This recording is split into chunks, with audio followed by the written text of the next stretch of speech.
Bonjour à toutes, bonjour à tous. Je suis très heureux en ce début d'année 2023 de vous proposer cette vidéo avec Sophie Raby et Laurent Bouquet. Je suis allé leur rendre visite fin d'année 2022 dans leur nouveau lieu de vie au sud de Toulouse, à Riom. C'est là qu'ils ont démarré l'Oasis de Poulard. Ils étaient avant en Ardèche, à la ferme des enfants, le hameau des Buis. Depuis un an, ils ont fait ce déménagement dans ce nouvel Oasis. Donc cette vidéo, on va discuter de tout ça, de leurs raisons, de ce qui s'est passé depuis un an dans l'Oasis, quels ont été leurs premiers pas, quels sont les piliers qui guident la vie de cette communauté, de cette coopérative. Et ce sera aussi l'occasion de planter les petites graines pour eux, pour tout ce qui va s'en venir sur l'année 2023. Belle vidéo, réenchantons nos cœurs, réenchantons la terre. Bienvenue dans l'année 2023.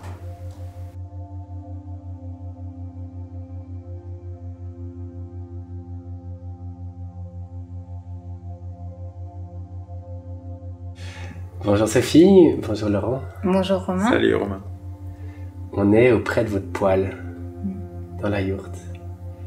La yourte qui est en train d'être montée, que vous montez à Poulard. Nouvel écolieu, nouvel oasis que sur lequel vous êtes déjà là depuis un an. Et en même temps, la yourte, c'est assez nouveau qu'elle soit montée. Vous allez peut-être pouvoir me raconter l'histoire de cette dernière année. Où est-ce que vous en êtes aujourd'hui? Écoute, nous, pour resituer, on a maintenant cette expérience assez importante à la fois de vie en écolieu et de vie autour d'une école. Et il y a un an, nous avons déménagé ici en Haute-Garonne avec tout notre matériel, notre vie sur notre dos, quoi, dans des camions plus exactement, et aussi nos animaux, et aussi une partie de nos habitats, puisque depuis des années, on expérimente des habitats légers, c'est plutôt des habitats réversibles, comme on dit maintenant. Et la priorité en arrivant sur ce lieu, ça a été de le réhabiliter, de le remettre en état. Donc en attendant, on a vécu en mobil-home, on a expérimenté un autre habitat. Et puis là, depuis quelques semaines, on est sur notre installation en yourte, effectivement. Toi Laurent, cette année passée, tu l'as vécu comment? Comme un déménageur. Puisqu'on a déménagé quasiment presque 6 mois du matériel de l'école, des yourtes de l'école, du matériel à tous les niveaux, notre maison aussi à nous, notre yacht. Et puis après, on est arrivé ici, donc c'est plus de 3 semi-remorques, 500 mètres cubes de matériel, dans un lieu qui était très encombré aussi. Donc on a sorti plus de 40 tonnes de ferraille ici, plus des véhicules qui étaient dans des ronces. Enfin voilà, c'était un lieu qui était assez pollué par pas mal de choses, mais finalement qui était à l'image de l'état du monde, tel que les humains le laissent souvent, assez dégradé. Donc c'était assez inspirant aussi de se dire ok, on intègre un lieu qui a un fort potentiel parce que c'est plus de 25 hectares, dont des bois, des prairies, du maraîchage, de l'eau, un corps de ferme avec des hangars, des surfaces abritées, une salle de formation, enfin plein de choses, mais dans un état vraiment très dégradé. Donc ça fait effectivement depuis le début de l'année que nos premiers interlocuteurs, ce sont les sympathiques employés de la déchetterie de Riom, où on leur a malheureusement beaucoup donné de travail, parce qu'on a rempli des bennes et des bennes de choses qu'on ne pouvait vraiment pas valoriser. Donc ça a été un gros travail de fond. Hein. Et puis petit à petit, ça y est, les allers-retours à la déchetterie commencent à se passer, et on met en place voilà, aussi tout ce qu'on peut recycler. Donc il y a une petite ressourcerie aussi qui est en train de se mettre en place, parce qu'on a trié beaucoup de choses.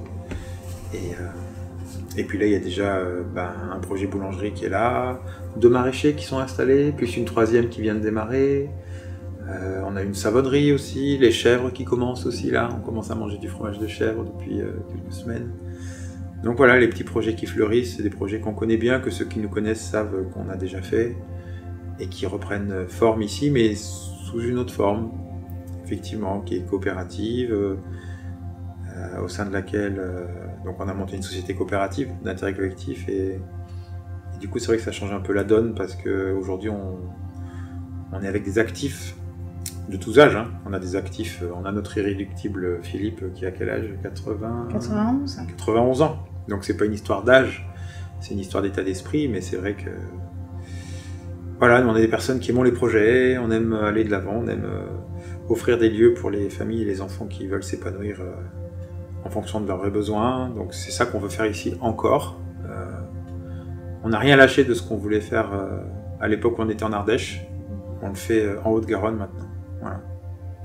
Et avec vous aussi de la disponibilité ou de l'élan pour parfois certaines nouvelles activités ou en laisser d'autres à d'autres, et ça vous permet tout en étant dans ce cœur d'amener ces projets collectifs, ces espaces, de vous investir dans différents nouveaux métiers. C'est ça, Sophie? Le développement du lieu, il est très organique, et puis notre avancement aussi dans notre nouvelle vie aussi, c'est-à-dire que on n'a pas forcément une idée très arrêtée de ce qu'on est venu faire et de comment on va continuer.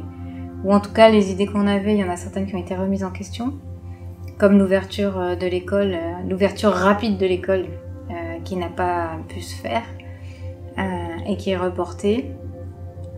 Mais du coup, on avait déjà plusieurs cordes à notre arc et plusieurs activités, dont certaines continuent, comme l'université vivante. Donc c'est elle qui aujourd'hui nous permet d'avancer à la fois dans la formation, toujours, dans des interventions en médiation et en gouvernance pour accompagner des entreprises. Et ça, c'est plutôt Laurent qui développe ce volet-là. C'est ce qu'on a fait lundi, mardi de cette semaine. C'est ce qu'on a fait avec toi, qui était notre guest, et Raphaël aussi, qui n'est pas là aujourd'hui. Mais voilà, c'était un peu une première que l'Université Vivante s'essaye à un séminaire à 4 animateurs, animatrices et tout. Et c'est vrai que c'était super joyeux, super...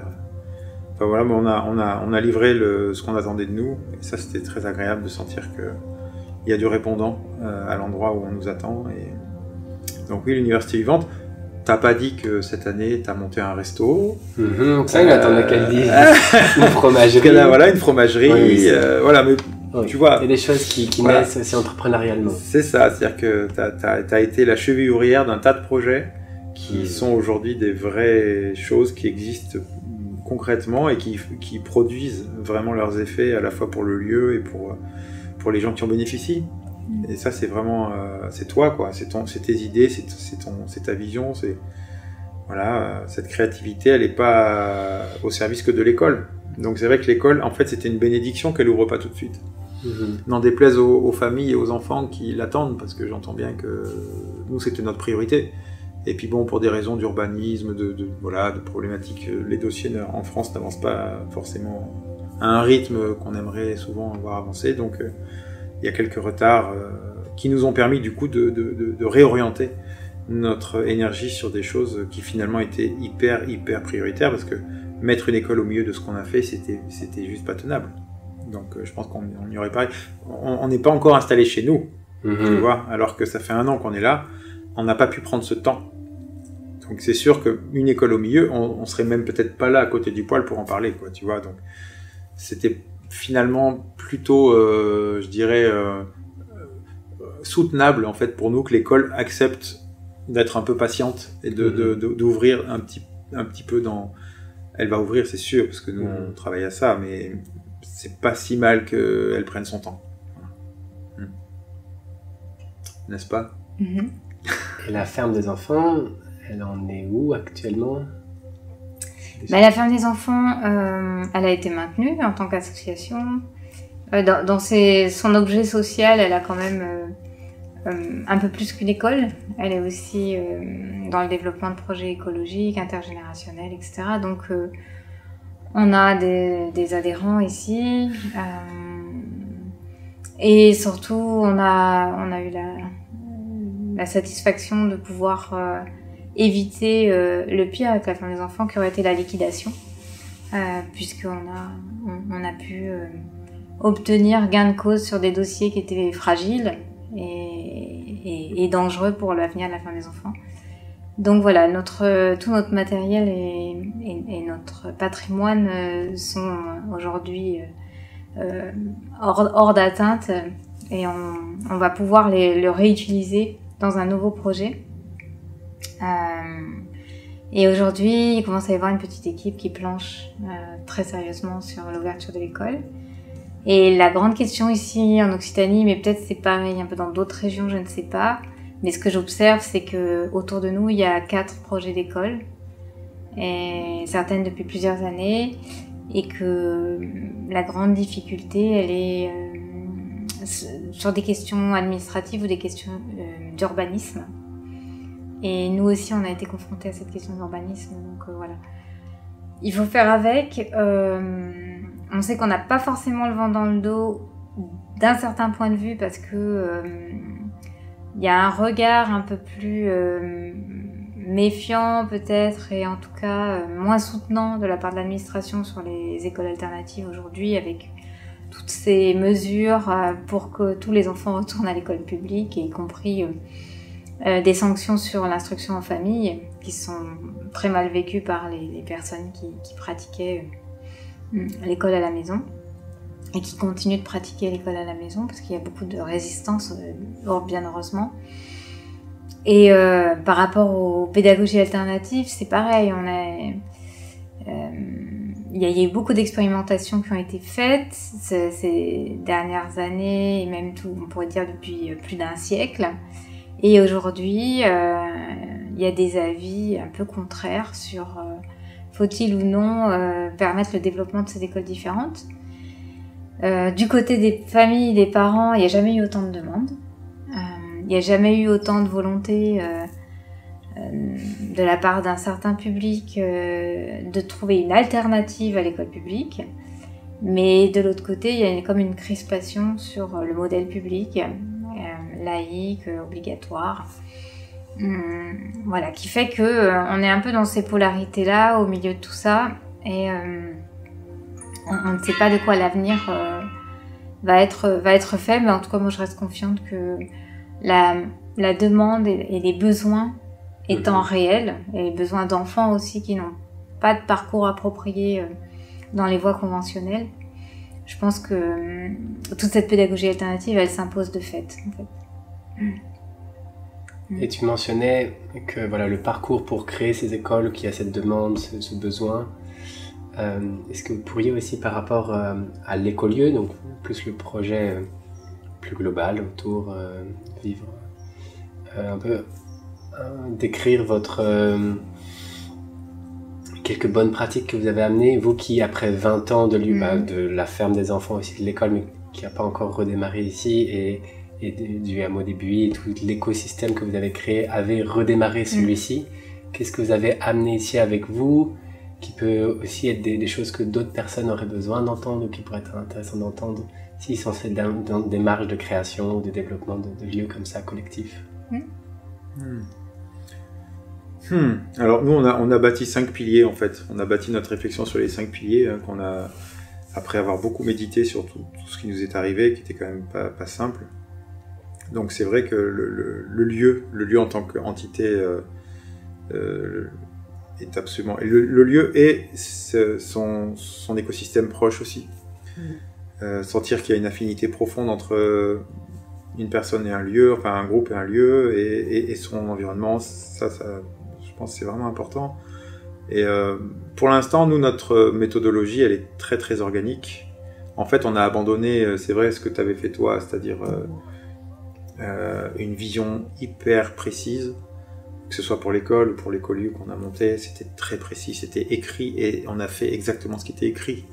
Là, on n'a pas eu le temps d'écrire. On avait déjà plein de choses depuis 20 ans qu'on avait accumulées, voilà, comme tu disais, avec l'expérience et toute cette aventure un peu folle. Donc on est arrivé ici avec cette confiance qu'on était capable de réaliser, et que malgré le défi que représentait un lieu vraiment délabré, on pouvait relever cette problématique, parce que derrière on avait vu le beau, beaucoup d'arbres, beaucoup de belles terres, voilà, il y avait un beau potentiel naturel, et donc Ça, c'était pour nous fondamental. Et après, pour finir vraiment ce que tu dis, c'est-à-dire que je vais passer sur les autres piliers, peut-être tu les développeras, mais moi, ce que je retiens, qui a été vraiment la grande leçon de l'Ardèche, c'était ne jamais laisser passer les occasions de clarifier les malentendus, les petits diablotins qui se cachent dans les détails, qu'on n'a pas vu, le non-verbal des fois, ça peut aller très très vite.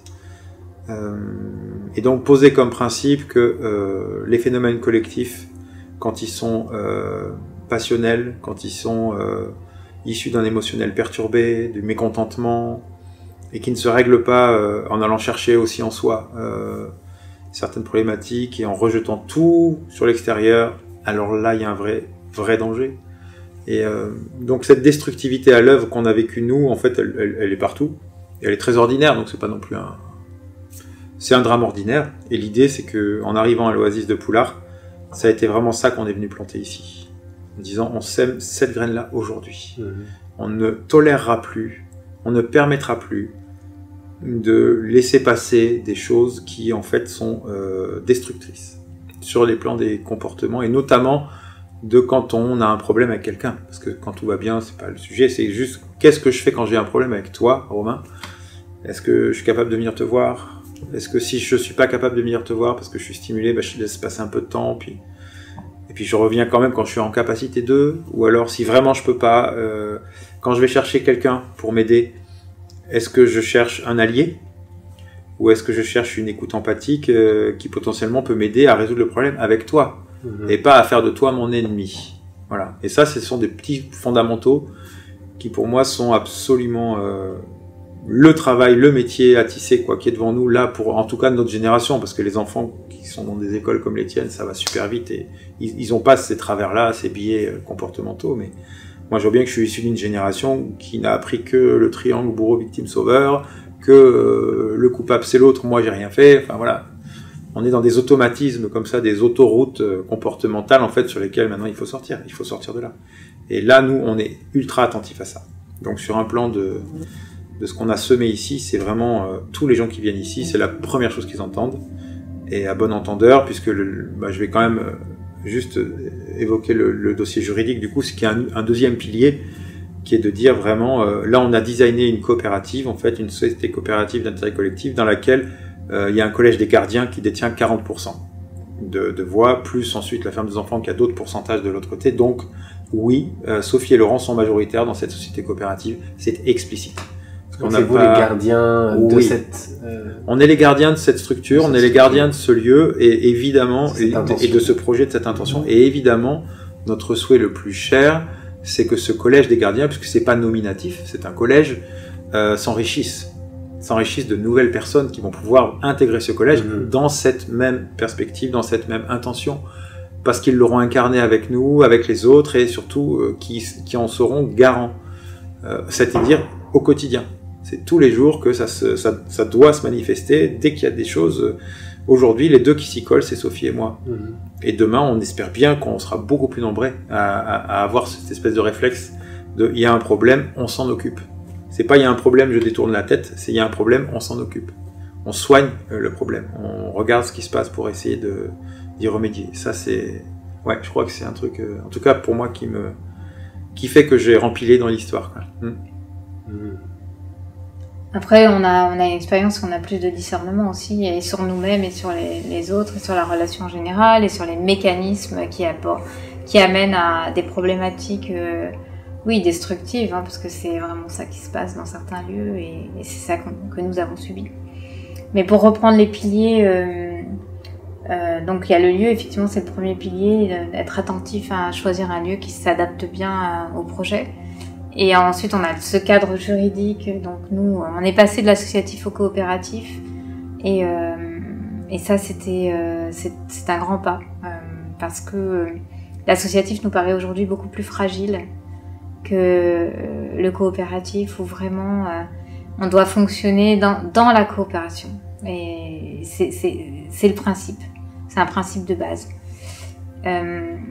Et ensuite, on a aussi un cadre relationnel dont Laurent vient de parler, qui est basé essentiellement sur la médiation, puisque lorsqu'il y a des problématiques interpersonnelles, eh bien, les personnes sont invitées vraiment à se rendre en médiation. Soit elles se parlent... Plus qu'invitées.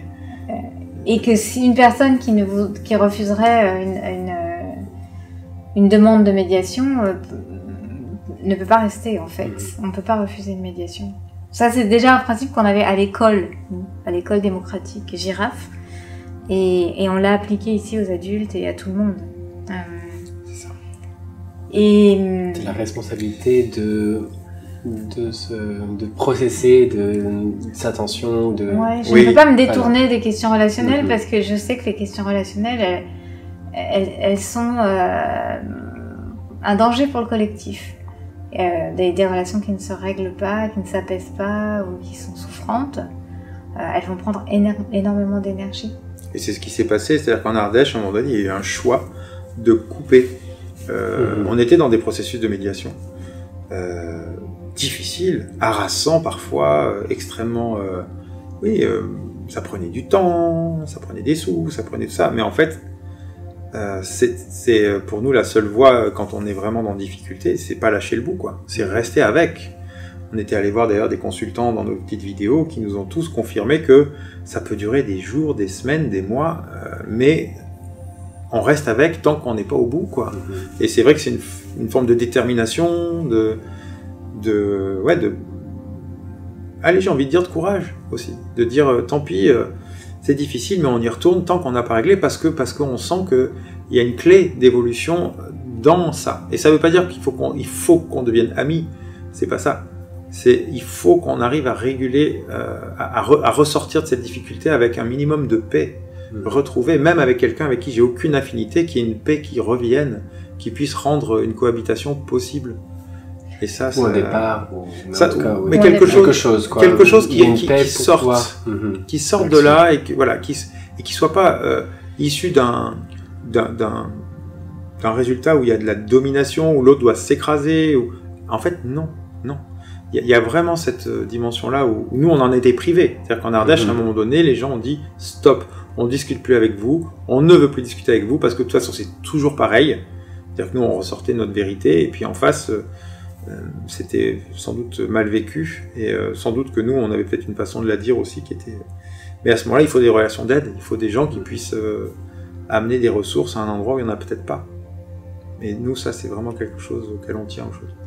Ah oui, et de fait, en fait, il y a un collège des gardiens, mais nous sommes tous gardiens. Tous les contributeurs ici sont gardiens, parce qu'on est tous gardiens de quelque chose. C'est d'une ambiance qui est viable, qui est sympathique, qui est chaleureuse, qui permet de garder vivant son enthousiasme, où il y a de la solidarité, où il y a de la coopération, et où il y a de la considération. Voilà, toutes ces valeurs-là doivent être vivantes au quotidien pour que la coopérative fonctionne. En fait, parce que sinon le risque c'est qu'effectivement elles s'étiolent, elles perdent beaucoup de carburant et puis au fil du temps on arrive à des dysfonctionnements plus graves. Donc voilà, on est tous un peu garants de ça.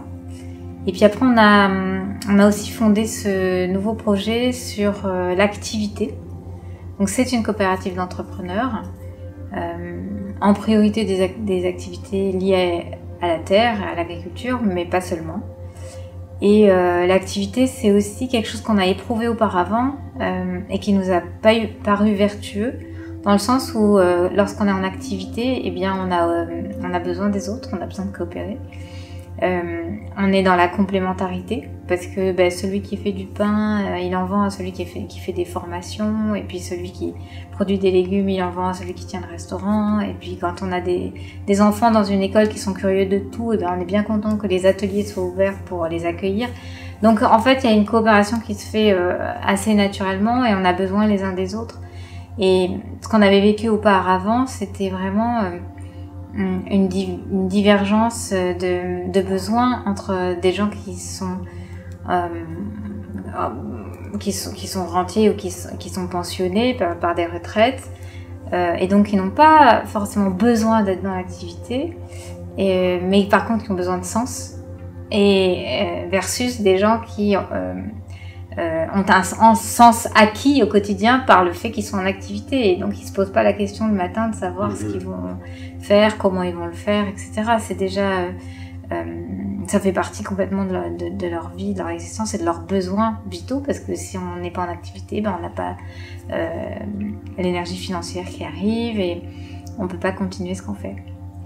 Donc voilà, donc nous on avait vécu ce clivage-là, on s'est rendu compte que les actifs entre eux fonctionnaient plutôt bien et on a eu envie de reproduire cette aisance coopérative au sein de l'Oasis ici à Poulard. Et puis le dernier point, c'est l'intimité, le dernier pilier. Et voilà, curieusement, dans un collectif, l'intimité, ça nous paraît être vraiment un pilier. Et du coup, chacun chez lui, chacun a un petit domaine privé. Les uns et les autres aussi avons la légitimité d'avoir une activité privée, que ce soit une entreprise agricole, une auto-entreprise. Peu importe le statut, et ça doit être respecté, et surtout le plus important c'est que cette intimité-là, elle appelle à revenir vers soi, et que la vie collective entre dans une respiration entre soi et les autres en fait. Parfois on est avec les autres et après on revient vers soi, et on est avec les autres et on revient vers soi, et cette respiration-là, elle nous semble aujourd'hui indispensable parce que en étudiant les mécaniques de groupe, on s'est rendu compte que on peut se perdre dans un groupe en fait, et ne plus savoir ni ce qu'on sent, ni ce qu'on veut, ni quelles sont nos émotions, est-ce que c'est vraiment les nôtres ou est-ce que ce sont celles des voisins, nos idées, et que le groupe, peut-être parce qu'il a un élan d'appartenance ou qu'il a au fond une insécurité affective, l'individu va s'offrir au groupe d'une façon qui souvent nous a paru injuste, avec des personnes qui à nos yeux ont changé radicalement entre ce qu'on les connaissait quand elles étaient des individus uniques, indépendants, autonomes et tout ça, et ce qu'on a connu de ces mêmes personnes au sein d'un groupe dans lequel elles se sont fondues,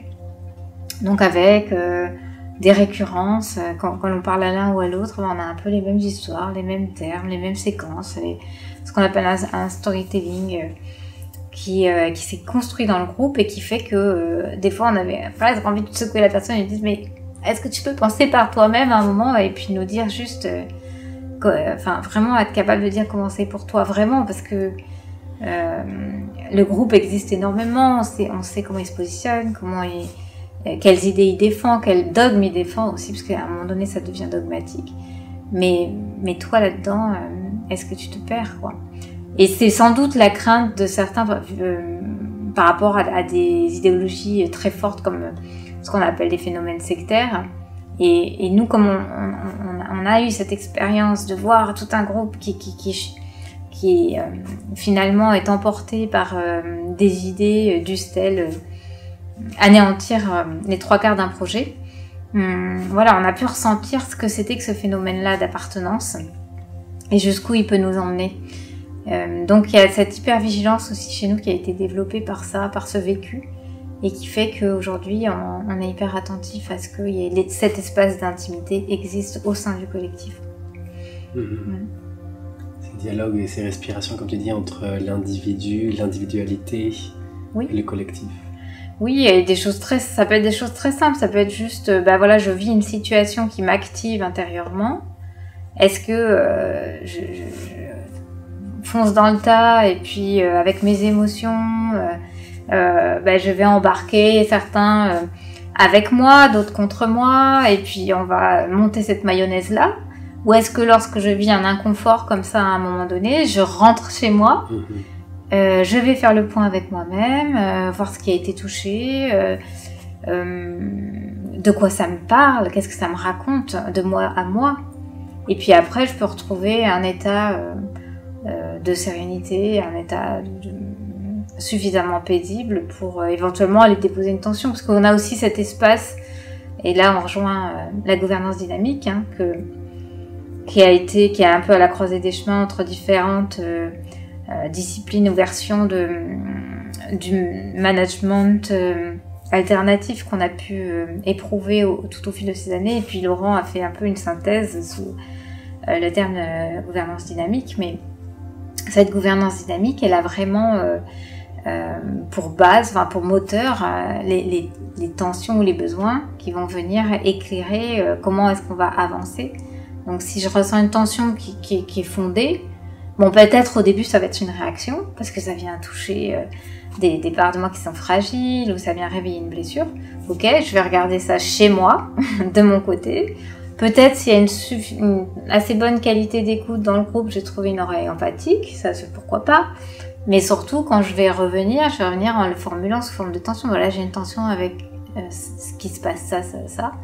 Qu'est-ce qu'on peut faire? Et là, on trouve une solution. Et c'est toujours des solutions gagnant-gagnant. Ce sont des solutions qui vont bonifier l'organisation, comme on dit.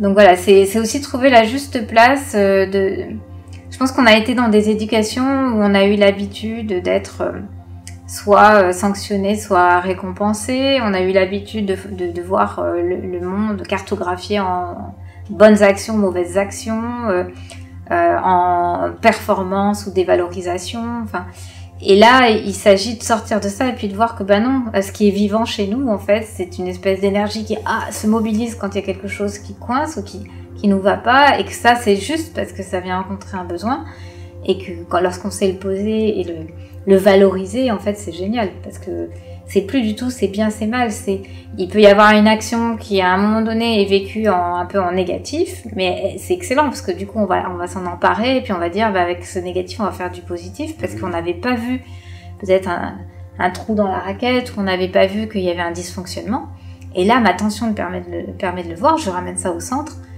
on en parle et on trouve une solution, et hop, l'organisation est encore meilleure qu'avant. Donc voilà, c'est sortir de ce paradigme de la dualité, du triangle dont tu parlais, Laurent, bourreau, victime, sauveur, ou de la relation de dominant-dominé, pour rentrer dans vraiment une relation de coopération où c'est pas grave si on vit des choses qui sont parfois difficiles, ou parfois un peu perturbantes, parce qu'on va les métaboliser et on va les composter pour être de plus en plus en harmonie avec nous-mêmes, les autres, puis le lieu. Merci pour la description de tous ces piliers. L'intimité, le juridique, l'activité, la médiation et le premier qui est le lieu. D'accord, donc toutes ces petites graines qui là sont à Poulard, que vous faites grandir, ces tensions qui sont là aussi, qui sont des cadeaux pour le collectif, qui font maturer l'organisation ici. J'aimerais finir avec une dernière question ou proposition d'ouverture, d'intention. Quelles sont justement par rapport à Poulard et l'année 2023 qui va bientôt commencer, ces tensions nourricières qui sont là, qui vont faire grandir le lieu, ou ces intentions, ces petites graines qui ont besoin de germer sur l'année qui vient. Il y a déjà, je pense, vous entrez dans votre yourte dans les prochains jours, et quoi d'autre? Qu'est-ce que vous souhaitez? J'aimerais bien qu'on ouvre l'école en 2023.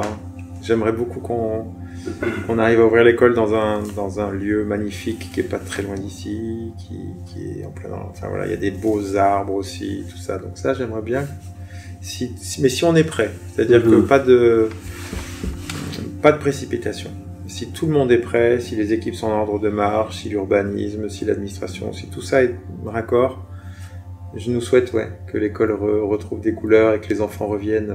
C'est tellement beau de voir cette ferme des enfants en activité au quotidien que c'est une merveille. Donc oui, moi j'ai tellement goûté ces années de merveille que Et là, ça sera vraiment bien une ferme, puisque c'est un projet agricole, et donc vraiment, ça et en plus, il y a de la terre. Avec des actifs, avec de l'agriculture, avec des activités d'entrepreneuriat. Il y a de la terre, vraiment, on a de quoi faire. Moi j'ai un livre qui doit sortir en mai, et qui synthétise un petit peu... Il s'appelle comment? Alors, pour l'instant, il s'appelle « Et si on redevenait humain ?» Et puis, il y a un sous-titre qui exprime comment notre véritable nature humaine peut nous aider à résoudre les crises en général. En termes de projet, en fait, moi, je suis vraiment focalisée sur le fait que je sais pas encore bien ce qui va se passer parce que personne ne le sait. On est dans une transition plus générale, donc là aussi il y a une respiration avec l'extérieur. C'est aussi être attentif à ce qui se passe à l'extérieur, revenir à l'intérieur de l'Oasis, mais ne pas perdre ce lien-là avec la conjoncture telle qu'elle est, avec ce que vivent nos concitoyens du monde, puisqu'on est aussi mobilisés sur le Niger notamment, nous, et aussi un petit peu sur le Mali avec un ami qui a un très beau projet là-bas. Et comment les choses vont s'agencer pour nous permettre de passer les grands caps qui nous attendent là, nous les humains, je ne sais pas, mais en tout cas, c'est un petit peu comme quand on plante un verger en se disant les générations futures auront des arbres, des fruits à manger. L'Oasis, elle sert aussi un peu à ça, c'est à se dire, voilà, on essaye de rassembler un maximum de conditions qui sont résilientes en termes de relations, mais aussi en termes d'autonomie alimentaire, en termes d'autonomie énergétique, en termes d'innovation sur certaines technologies, de l'habitat, des bonnes pratiques pour nourrir des besoins essentiels. Et de toute façon, c'est que ce travail-là, il fait sens dans cette conjoncture-là et qu'il va rencontrer son public, il va rencontrer des besoins à nourrir, forcément. Donc il y a les nôtres, ceux qui sont participants ici, mais il y a aussi tout le partage qu'on va pouvoir continuer à faire avec les gens qui sont autour de nous, ou les gens qui viennent exprès pour nous rencontrer ici. Et puis quelques petites formations déjà au programme.